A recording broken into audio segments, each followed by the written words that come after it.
Today I'm going to be giving you guys digital marketing tips on how to grow a Twitter account organically.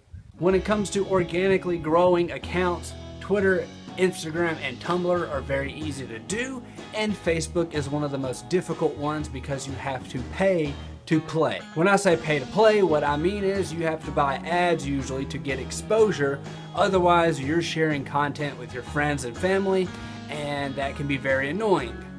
So why is Twitter a very easy account to grow organically? This is because on Twitter you can actually go and see what users are following another user, such as your competitor. You can use hashtags very effectively. There's CMS tools that exist for Twitter. Additionally, you can go and interact with people who are using hashtags. Not only are there ways to follow people, there's also ways to favorite posts. And with the power to retweet, you can easily build an audience very quickly. So what's best to do when growing a Twitter account is to use short form hashtags. These hashtags are things like hashtag dog, hashtag funny, hashtag beard, hashtag awesome. Things like that are going to work very well versus long form hashtags such as hashtag I don't know what I'm doing. As you see, that is a hashtag that has a whole sentence in it, and not a lot of people will be using that hashtag or even searching for that hashtag. So once you've begun to use hashtags that sort of relate to your brand, you also have the ability to go in and look at who else is using that hashtag.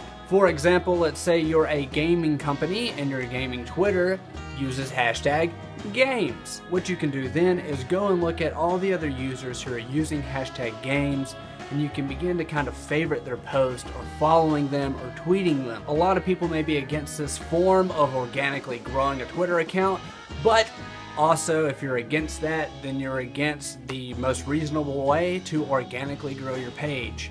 When I say this, I'm being a realist because of the fact that celebrities and very large companies all over the world have done this every single time they've grown an account.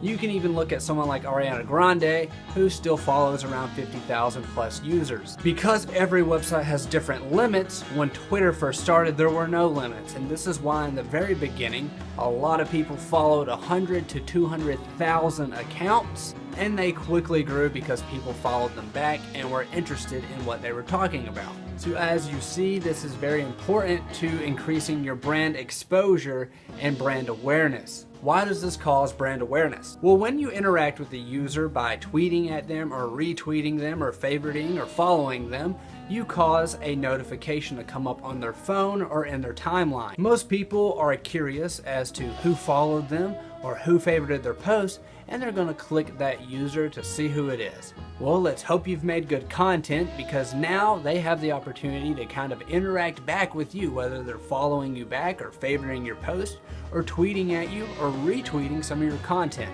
So by sitting there and doing this, you begin to organically grow your profile without having to spend any money on advertising. So if you're willing to sit there a couple hours a day and begin to nurture your community and go out and find people who would want to be a part of your community, you're going to see amazing results. These results can lead to sales and all kinds of things, app installs, lots of stuff can really result from putting the time in to grow your page. Now when it comes down to content, making sure you're posting around 3 times a day on Twitter is going to be really great. If you can't do that, once a day is nice. If you can't do once a day, then it might not be a good idea for you to have a Twitter account. Burn!